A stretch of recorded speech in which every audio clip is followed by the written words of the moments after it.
오늘 우리에게 주신 하나님의 말씀은 누가복음 6장 1절에서 11절까지입니다.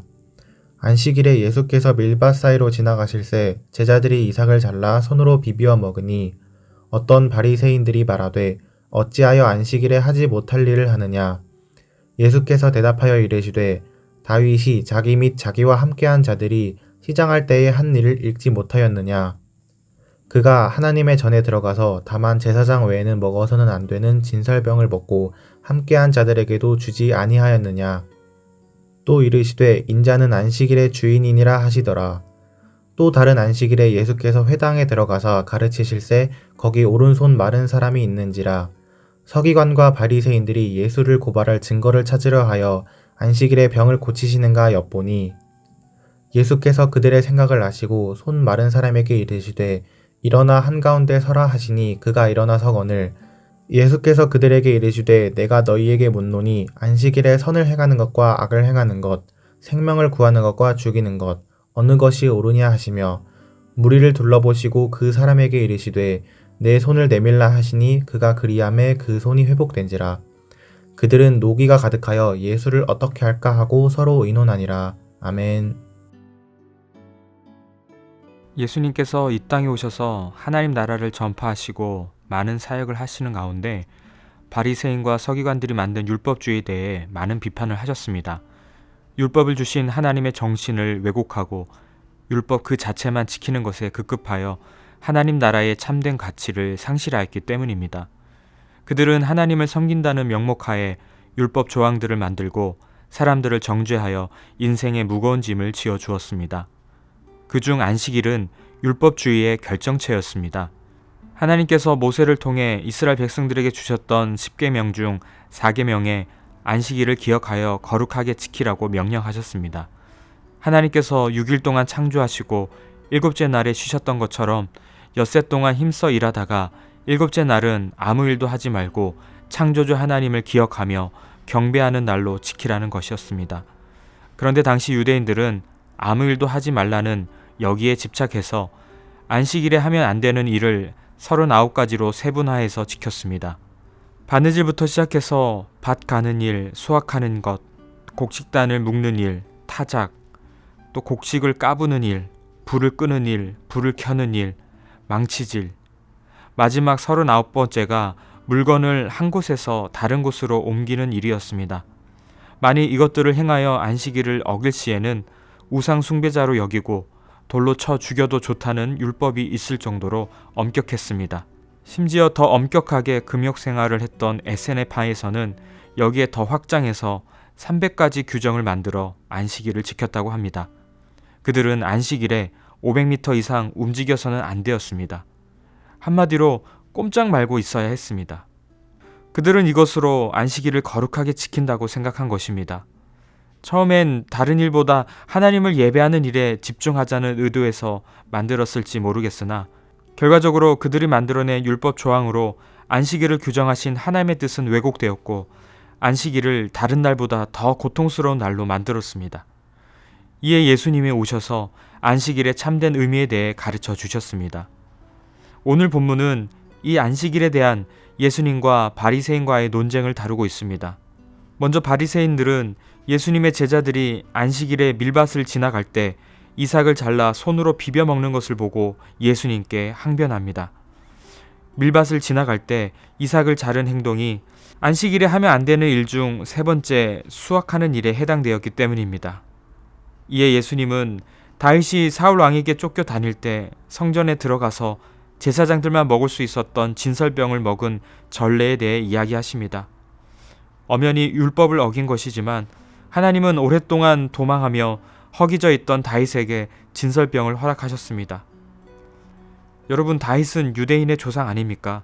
그들이 그렇게 크게 생각했던 다윗조차도 율법을 어기며 진설병을 먹었습니다.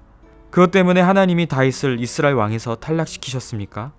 오히려 제사장을 통해 먹을 것을 제공하시며 하나님이 그를 얼마나 사랑하시는지 보여주셨습니다. 예수님은 이 전례를 통해 안식일이 사람을 위해 있다라는 것을 알려주고자 했습니다. 예수님은 다윗이 그렇게 했으니까 우리도 그렇게 하겠다, 이런 차원에서 말씀하신 것이 아니었습니다. 핵심은 이어서 말씀하신 부분에 담겨 있습니다. 인자는 안식일의 주인이니라. 예수님 자신을 안식일의 주인으로 소개하셨습니다. 이것은 안식일의 주인 행세했던 바리새인들을 쫓아내고 진짜 안식일의 주인이 누구인지 밝히신 것입니다. 다시 말해 예수님만이 안식을 주실 수 있다는 뜻입니다. 또 다른 안식일에 회당에서 예수님이 손 마른 사람을 고치려 하시는 것을 보고 서기관과 바리새인들은 안식일에 병을 고치는지 고발할 증거를 찾으려고 엿보고 있었습니다. 예수님은 그들의 생각을 아시고 일부러 손 마른 사람을 회당 한가운데 일어서라고 명하셨습니다. 그리고 서기관과 바리새인들을 향해 물으셨습니다. 안식일에 선을 행하는 것과 악을 행하는 것, 생명을 구하는 것과 죽이는 것, 어느 것이 옳으냐? 다시 말해 손 마른 사람을 고쳐주는 것은 선을 행하는 것이고 생명을 구하는 것이며 하나님이 보시기에 옳은 것이다라는 말씀입니다. 예수님의 이 질문에 답을 할 수 있는 사람은 아무도 없었습니다. 그들은 이 손 마른 사람이 고침을 받는 데는 별로 관심이 없었기 때문입니다. 그동안 손에 장애를 가진 사람이 얼마나 힘든 삶을 살았을지 거기에 대해 전혀 고려하지 않았습니다. 오로지 안식일 계명을 지키는지 안 지키는지 여기에만 관심이 있었습니다. 그들의 마음은 삐쩍 말라 있어 선을 행하는 일도 생명을 구하는 일도 하지 않으면서 남을 정죄하고 판단하는 데에만 급급했습니다. 손 마른 사람이 불쌍한 사람이 아니라 안식일 계명의 노예가 되어 있는 그들이 더 불쌍한 사람들이었습니다.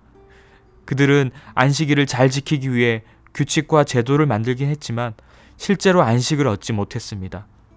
다양한 세부 규칙까지 만들면서 엄히 계명을 지켰는데 아이러니하게도 그러면 그럴수록 안식일의 참된 정신은 훼손되기만 했습니다. 하나님께서 안식일 계명을 주신 것은 말 그대로 안식을 주시기 위함이었습니다. 그런데 바리새인의 손에 잡힌 안식일 계명은 오히려 안식을 빼앗는 흉기가 되고 말았습니다.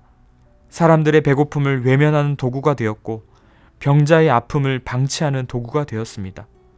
이에 예수님은 안식일의 본래 정신대로 사람들에게 하나님의 안식을 선물합니다. 배고픈 자에게 배부름의 안식을 주시고 병든 자에게 건강의 안식을 선물하셨습니다. 예수님이 안식일의 주인이 되실 수 있는 이유는 안식을 파괴하는 죄와 사망의 권세를 이기셨기 때문입니다.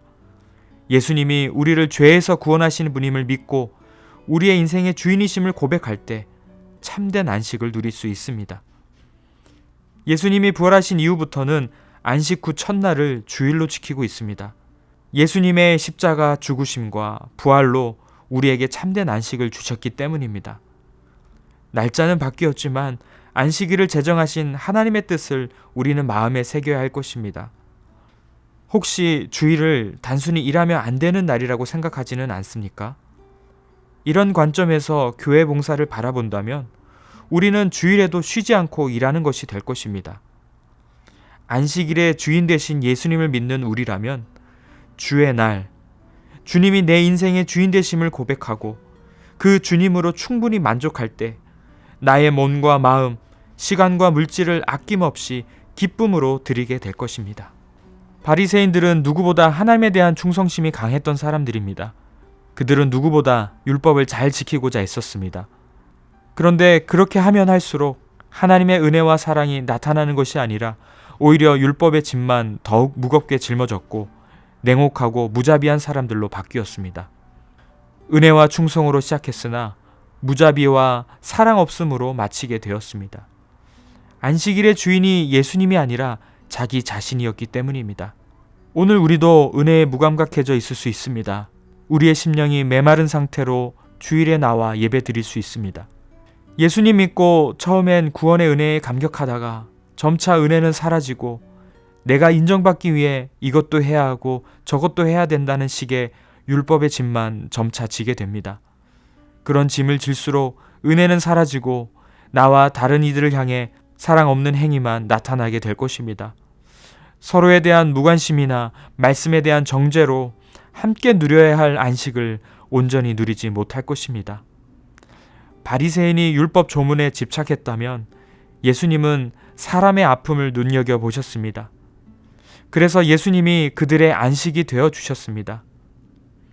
안식의 주인 되신 예수님, 참된 안식으로 오신 예수님, 그 예수님 안에서 우리를 몸된 교회로 불러주셨습니다.